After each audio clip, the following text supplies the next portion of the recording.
Hello everyone and welcome back to our channel. आज हम बात करने वाले हैं introducing early Indian history, sources and historiographical trends के बारे में, जो कि history of India 1 DUBA history honours semester first का एक कोर पेपर है। आज हम डिस्कस करने वाले हैं कि हमें हिस्ट्री के बारे में पता कैसे चलता है। जब कोई इवेंट 2000 से 3000 साल पहले हुआ तो हिस्टोरियंस उसे रिकॉर्ड और रिकंस्ट्रक्ट कैसे करते हैं, और जब वही इवेंट अलग अलग हिस्टोरियंस अलग अलग तरीके से डिस्क्राइब करते हैं तो उनमें से सही कौन होता है। इस वीडियो का फोकस यही रहेगा, दो चीज़ें, पहला सोर्सेज और सेकंड हिस्टोरियोग्राफी। सोर्सेज यानी वो मटेरियल जिसे हम एंशिएंट इंडिया के बारे में जानते हैं, और दूसरा हिस्टोरियोग्राफी यानी टाइम के साथ हिस्ट्री लिखने के तरीके कैसे बदले हैं। तो चलिए शुरू करते हैं। हिस्ट्री किसी भी पीरियड की तब तक नहीं लिखी जा सकती जब तक उसके लिए सफिशिएंट एविडेंसेस ना हो। एंशिएंट इंडियन हिस्ट्री के सोर्सेज को हम ब्रॉडली कुछ कैटेगरीज में बांट सकते हैं। सबसे पहले इस कैटेगरी में आती है आर्कियोलॉजी। इसमें आता है एक्सकवेशन से मिलने वाली चीज़ें जैसे pottery, tools, seals, buildings, skeletons और ऑर्नामेंट्स। जैसे हड़प्पन साइट्स यानी मोहनजोदारो, हड़प्पा, ढोलावीरा, राखीगढ़ी, इनकी पूरी हिस्ट्री हमें सिर्फ आर्कियोलॉजी से पता चलती है, क्योंकि इन द स्क्रिप्ट अभी तक फुल्ली डिसाइफर नहीं हुई। आर्कियोलॉजी हमें मटेरियल कल्चर बताती है, लोग क्या खाते थे, कैसे रहते थे और कैसे ट्रेड करते थे। इसी के साथ जुड़ी हुई है न्यूमिस्मैटिक्स यानी कॉइन्स की स्टडी। कॉइन्स से हमें रूलर्स के नाम, उनकी डेट्स, ट्रेड रूट्स और इकोनॉमी के बारे में बहुत सी चीज़ें पता चलती है। For example, Indo Greek coins जो बाइलिंगुअल थे, एक साइड ग्रीक स्क्रिप्ट में और दूसरी साइड ब्राह्मी में लिखे गए थे। उन्होंने ही ब्राह्मी स्क्रिप्ट को डिसाइफर करने में हमारी मदद की। उसके बाद आते हैं एपिग्राफी यानी इंस्क्रिप्शंस की स्टडी। अशोका के एडिक्ट्स या किसी पुराने पीरियड का लैंड ग्रांट चार्टर्स, ये सब डायनास्टिक अनल्स की तरह काम करते हैं। इंस्क्रिप्शंस बहुत रिलायबल मानी जाती हैं क्योंकि इनमें काफ़ी हद तक कंटेम्प्रेरी इन्फॉर्मेशन होती है। कौन राजा था, कब था, क्या पॉलिसीज़ थी।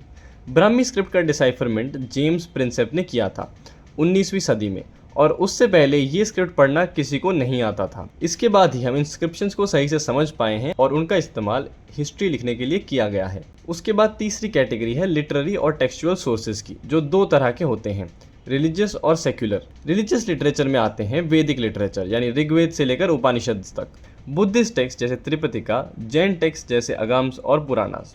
इन टेक्स्ट का यूज़ हिस्टोरियंस बहुत केयरफुली करते हैं क्योंकि ये टेक्स्ट प्राइमरली रिलीजियस या फिलोसॉफिकल पर्पस के लिए लिखे गए थे, हिस्ट्री लिखने के लिए नहीं।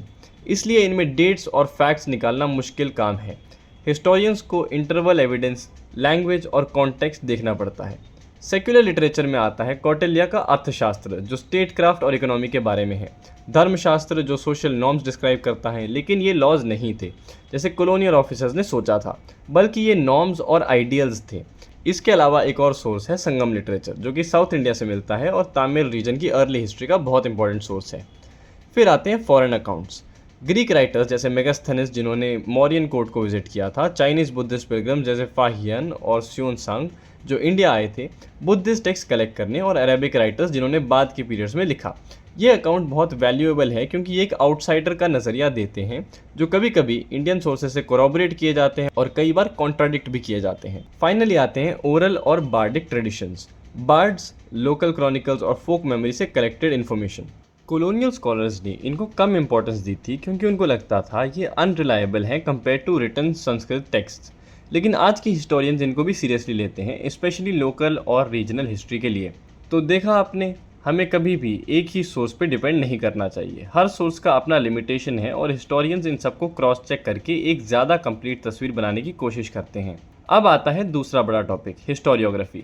सिंपल भाषा में हिस्टोरियोग्राफी का मतलब है हिस्ट्री की हिस्ट्री, यानी टाइम के साथ हिस्ट्री कैसे, किस नज़रिए से और किस मकसद से लिखी गई थी। कॉलोनियल हिस्टोरियोग्राफी मॉडर्न तरीके से इंडियन हिस्ट्री लिखना शुरू हुआ कॉलोनियल पीरियड में 18th सेंचुरी के आखिर से। यूरोपियन स्कॉलर्स इंडिया आए और उन्होंने देखा कि इंडिया में उनके जैसा कनेक्टेड नैरेटिव हिस्ट्री नहीं है जैसे ग्रीक या रोमन हिस्टोरियंस ने लिखी थी। इसलिए उन्होंने सोचा कि इंडिया ए हिस्टोरिकल सोसाइटी है जिसका कोई सेंस ऑफ टाइम नहीं है। इसमें दो मेजर स्ट्रैंड्स थे। पहला, ओरिएंटलिस्ट अप्रोच। स्कॉलर्स जैसे विलियम जोन्स, हेनरी कोलब्रुक और चार्ल्स विल्किंस ने संस्कृत और इंडियन टेक्स्ट का डीप स्टडी किया। उन्होंने ही डिस्कवर किया कि संस्कृत, ग्रीक और लैटिन में सिमिलैरिटीज़ हैं, जिससे कंपैरेटिव फिलॉलजी की डिसिप्लिन बनी। लेकिन उनका इंटरप्रिटेशन कॉलोनियल कंसर्न से ही शेप्ड था और इंडिया को सिर्फ हिंदू सांस्कृतिक सिविलाइजेशन की तरह देखा गया। इस्लाम और रीजनल कल्चर्स को कम इंपॉर्टेंस दी गई। दूसरा, यूटिलिटेरियन अप्रोच, जिसका सबसे बड़ा रिप्रेजेंटेटिव थे जेम्स मिल। मिल ने अपनी book history of British India में इंडियन हिस्ट्री को 3 पीरियड्स में डिवाइड किया।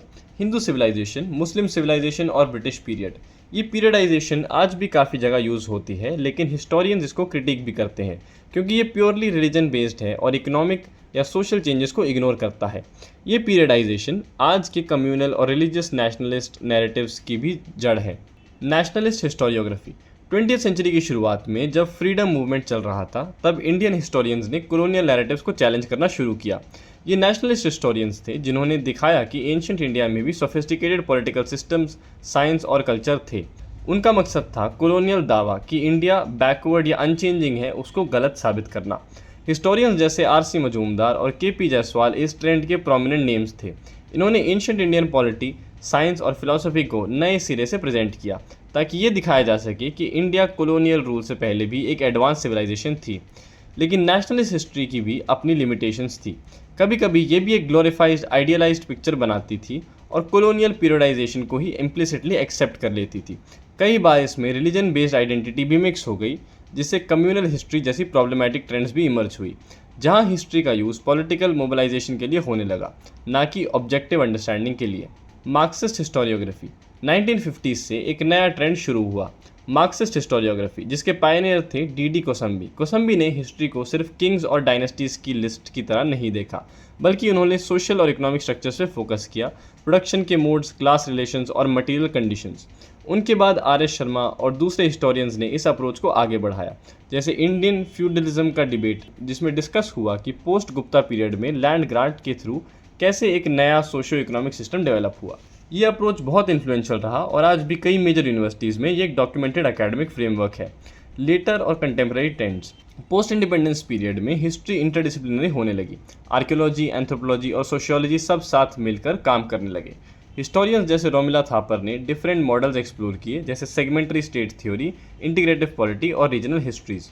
आज की हिस्टोरियोग्राफी में सबऑल्टर्न स्टडीज़ भी इंपॉर्टेंट है, जो हिस्ट्री को बॉटम अप देखता है, यानी इलीट्स की जगह कॉमन पीपल, पेजेंट्स और मार्जिनलाइज ग्रुप्स की पर्सपेक्टिव से। रीजनल और जेंडर बेस्ड हिस्ट्रीज भी अब मेन स्ट्रीम बन चुकी हैं। तो एसेंशियली हिस्ट्री एक सिंगल फिक्स्ड चीज़ नहीं है, ये एक ऑनगोइंग कॉन्वर्सेशन है जहाँ हर जनरेशन अपने सवालों और अपने कॉन्टेक्स्ट के हिसाब से पास्ट को नए तरीके से इंटरप्रेट करती है। अब सवाल ये है कि ये सब हमें क्यों जानना चाहिए, क्योंकि जब आप इस पेपर में आगे कोई टॉपिक पढ़ोगे, चाहे हड़प्पन सिविलाइजेशन हो, वैदिक सोसाइटी हो या मॉडर्न एम्पायर, आपको हमेशा ये पूछना होगा कि ये इन्फॉर्मेशन किस सोर्स से आई है और कौन से हिस्टोरियोग्राफिकल लेंस से इंटरप्रेट की गई है। आपके लिए काफ़ी इंपॉर्टेंट है कि आप एविडेंस और इंटरप्रिटेशन के बीच का फ़र्क समझें और अपने लिए जज कर सकें। इस यूनिट का एम है कि स्टूडेंट्स को अर्ली इंडियन हिस्ट्री के डाइवर्जेंट लैंडस्केप से फेमिलियर करवाया जा सके, मतलब इंडिया जो कि एक यूनिफॉर्म सिंगल स्टोरी वाला रीजन नहीं है, उसके बारे में बताया जा सके, so that students can know कि इंडिया की हर जगह, हर रीजन अपने आप में डिफरेंट है, उनकी ज्योग्राफी और इकोलॉजी अपने आप में एक प्रॉपर हिस्टोरिकल ट्रेजेक्टरी रखती हैं, जिसके बारे में जानना ज़रूरी है। इसी तरह हमारे सोर्सेज भी डाइवर्जेंट हैं। कुछ रीजन टेक्स्ट रिच हैं, कुछ में सिर्फ आर्कियोलॉजी ही बची है। जैसे इंडस वैली की हिस्ट्री हमें ऑलमोस्ट पूरी तरह आर्टिफैक्ट्स और एक्सकवेशन से मिलती है, जबकि बाद के गंगेटिक पीरियड की हिस्ट्री में हमें टेक्स्ट, इंस्क्रिप्शंस और कॉइन्स सब कुछ मिलता है। यानी जितना टाइम आगे बढ़ता है उतना ही एविडेंस का वॉल्यूम और वैरायटी बढ़ती जाती है, और हिस्टोरियंस ने भी टाइम के साथ इस हिस्ट्री को देखने के अलग अलग अप्रोचेस डेवलप किए हैं, कभी कॉलोनियल लेंस से, कभी नेशनलिस्ट लेंस से और कभी इकोनॉमिक लेंस से। तो दोस्तों, ये था आपका अर्ली इंडियन हिस्ट्री के सोर्सेज और हिस्टोरियोग्राफिकल ट्रेंड्स का प्रॉपर इंट्रोडक्शन। अगर आपको ये वीडियो पसंद आई हो तो प्लीज़ इस वीडियो को लाइक करें, हमारे चैनल को सब्सक्राइब करें और इस वीडियो को अपने दोस्तों के साथ ज़रूर शेयर करें। Thank you very much and will see you again in the next one.